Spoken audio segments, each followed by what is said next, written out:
প্রিয় দর্শক ও পাঠক, আসসালামু আলাইকুম। আমি শেখ সাদি আপনাদের সম্মুখে উপস্থিত হয়েছে বিডিএস নিউজের গুরুত্বপূর্ণ একটি সাক্ষাৎকার পর্ব নিয়ে। আজকে আমরা কথা বলবো হবিগঞ্জ ১ বাহুবল ও নবীগঞ্জ আসনে জমিয়ত মনোনীত বিএনপি সম্ভাব্য প্রার্থী মুফতি নিজামুদ্দিন আল আবদুল্লাহর সঙ্গে। নিজামুদ্দিন আবদুল্লাহ সাহেব, আপনি কেমন আছেন? আলহামদুলিল্লাহ, আমি ভালো আছি। আপনি কেমন আছেন? আলহামদুলিল্লাহ। তো আমরা সাক্ষাৎকারের পর্ব এখান থেকে আমরা শুরু করে নিব। সর্বপ্রথম যে কোশ্চেনটা আমাদের থাকবে সেটা হচ্ছে, সংসদ সদস্য বা নির্বাচন করার পরিকল্পনা আপনাকে কে দিয়েছে, পরিবার নাকি দল থেকে? আলহামদুলিল্লাহ, আমি প্রথমে বিডিএস নিউজ কর্তৃপক্ষকে আমি আমার পক্ষ থেকে আন্তরিক শুভেচ্ছা অভিনন্দন জানাচ্ছি। আপনি অত্যন্ত চমৎকার একটি প্রশ্ন করেছেন আমার কাছে। আসলে এই প্রার্থিতার বিষয়ে আমাকে পরিবার নাকি দল করেছে, তো আমি যদি একটু সংক্ষেপে আপনাকে বিষয়গুলো ক্লিয়ার করতে চাই, একটু পেছনে যেতে হবে।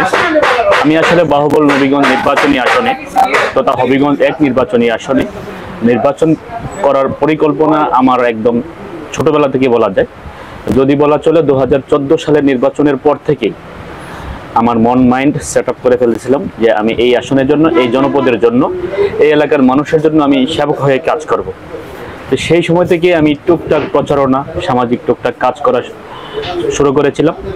আলহামদুলিল্লাহ, আমার কার্যক্রম থেকে প্রাথমিকভাবে আমার পরিবার সমর্থন দিয়েছিল। পরবর্তীতে ২০১৮ সালে আমি মোটামুটি ফাইনালিভাবে নির্বাচন করার প্রস্তুতি নেই, কিন্তু আমার দল জমিয়ত উলামা ইসলাম বাংলাদেশ তখন আমাকে নির্বাচন করার অনুমতি দেয়নি বা মনোনয়ন দেয়নি। দলের স্বার্থে, আপনারা একটি কথা জানেন, ব্যক্তির চেয়ে দল বড়, দল চেয়ে দেশ বড়। সুতরাং আমি দলের স্বার্থে তখন আমি নির্বাচনী আনুষ্ঠানিকভাবে নামিনি। আমরা যদি এখন আপনার হবিগঞ্জ ১ বাহুবল এবং নবীগঞ্জ আসনে আপনাদের নির্বাচনী প্রচারণার কাজে আসি, সেক্ষেত্রে আপনি সংসদ সদস্য হওয়ার আগে আপনার এলাকার মধ্যে আপনি কোনো সামাজিক কাজ বা জনসাধারণের জন্য কি বড় ধরনের কাজ, এরকম কোনো কাজে আপনি জড়িত আছেন কিনা বা করছেন কিনা এরকম?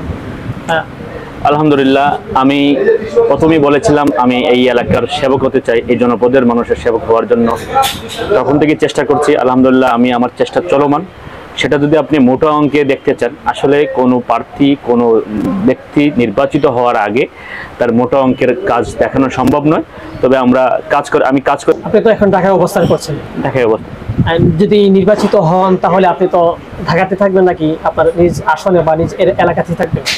দেখুন, নির্বাচিত না হওয়ার আগেও আমি ঢাকায় থাকলেও সপ্তাহে, মাসে 15 দিনে আমি আমার এলাকায় আসছি। যদি নির্বাচিত হই, আলহামদুলিল্লাহ অধিকাংশ সময় আমি হয়তো এলাকাতেই থাকবো। রাষ্ট্রীয় বা নিজস্ব ব্যবসার জন্য আমার ঢাকায় থাকা হয়, সেজন্য ঢাকায় হয়তো যাওয়া লাগতে পারে। নির্বাচনের ক্ষেত্রে একজন ইসলামী নেতা, আমরা যদিও গণতন্ত্র করি, আমরা একটা গণতন্ত্র কমপ্লেক্স করে আমরা গণতন্ত্র ম্যানেজ করেছি, এক্ষেত্রে নির্বাচনের ক্ষেত্রে একজন ইসলামী নেতা বা যারা ইসলাম সম্পর্কে জানে সমাজের জন্য কতটা প্রয়োজন? নির্বাচনের জন্য একজন ইসলামী নেতা বা ক্ষুধাবিরু একজন নেতা, আমার মনে হয়, যদি একদম সংক্ষেপে বলে, এটা ফরজ। কেন ফরজ? দেখুন, একটি আসনে যতগুলো মানুষ রয়েছে, যতগুলো জনগণ রয়েছে, তাদের সকলের অধিকার নিয়ে একজনের উপর অর্পিত হয় দায়িত্ব। এখন একজন যদি জেনারেল মানুষ হয়, তার যদি সেই জ্ঞানটা পর্যন্ত না থাকে যে এই দায়িত্বটুকু শুধু আমার নয়, আমি চেয়ারে বসেছি সাময়িক সময়ের জন্য, অন্যদের দায়িত্ব নিয়ে বসেছি, সেই দায়িত্বটুকু পালন করা একজন ইসলামী নেতা বা যিনি কোরআন এবং সুন্নাহর শিক্ষায় জ্ঞান রাখেন, তার জন্য সহজ হবে।